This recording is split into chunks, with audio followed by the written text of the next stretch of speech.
If you're on a fertility journey, you already know it can feel like a world of waiting and wondering and just endless questions. So today, we're going to cut through all that internet noise.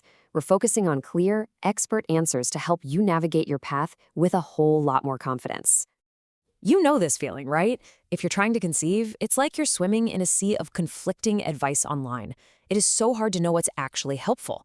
Well, we're here to tackle some of the most common questions head-on. Let's start with something you can actually influence today.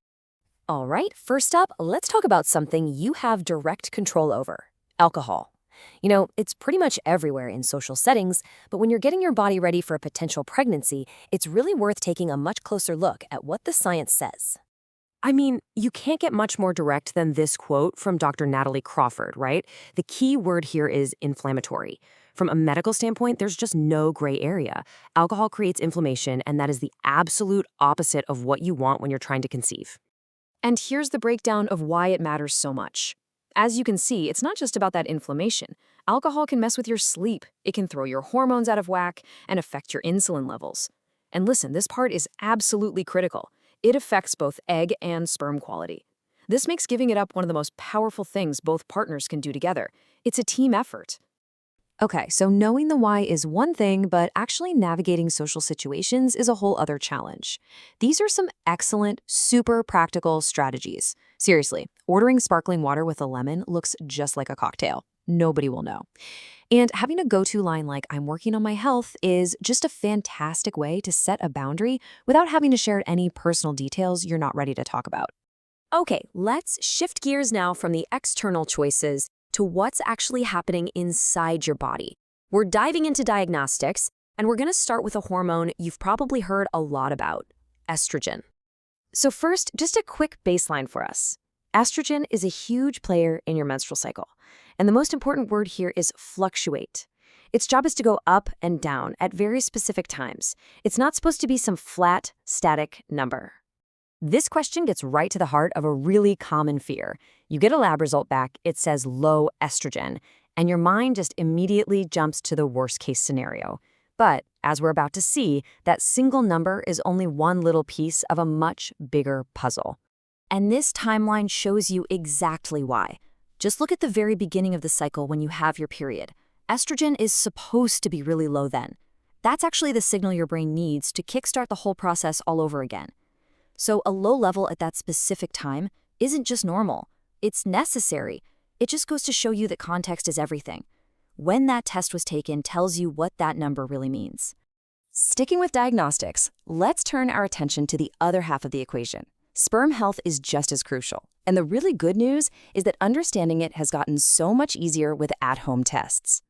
So at-home tests pretty much fall into two camps. You've got your basic kits that just give you a simple yes or no on whether sperm are even there.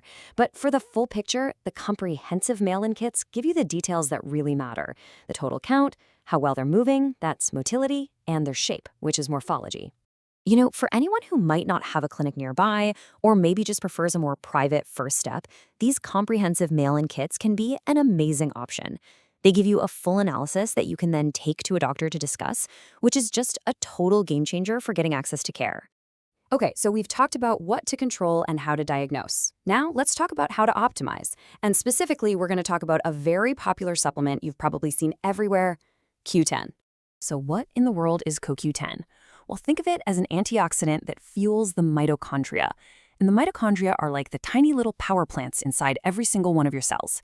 And when you're talking about cells that need a ton of energy, like eggs and sperm, keeping those power plants running at full capacity is, it's vital. Yes. This is a super specific, super practical question that comes up all the time. You're taking CoQ10 for fertility, but you know you shouldn't take a bunch of unnecessary stuff during pregnancy. So what do you do during that limbo period, the dreaded 2-week wait? And here's the clear advice. Those high fertility doses of CoQ10, you typically stop those after you get a positive pregnancy test. But, and this is important, you should not stop during the 2-week wait. In fact, it can actually be helpful for what's called corpus luteum function, which is what helps produce progesterone to support a potential early pregnancy. So keep taking it until you know for sure.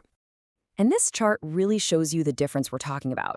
A standard prenatal vitamin might have about 200 milligrams, but a recommended fertility dose, that's often way higher, like around 600 milligrams.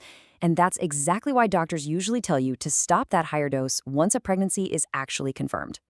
Let's tackle one more optimization strategy. This time, it's for a really common finding on a semen analysis report: low motility. Basically, how well the sperm are swimming. Okay, first things first, we have to bust a major myth. You would think that waiting longer between ejaculations would, save up more or better sperm. But the reality is the complete opposite. Sperm are produced constantly, and the older ones can actually lose their get up and go. So the strategy is going to sound totally backwards, but more frequent ejaculation is better. This whole process clears out the older, less motile sperm and makes sure the newest, most active swimmers are right there at the front line, ready to go.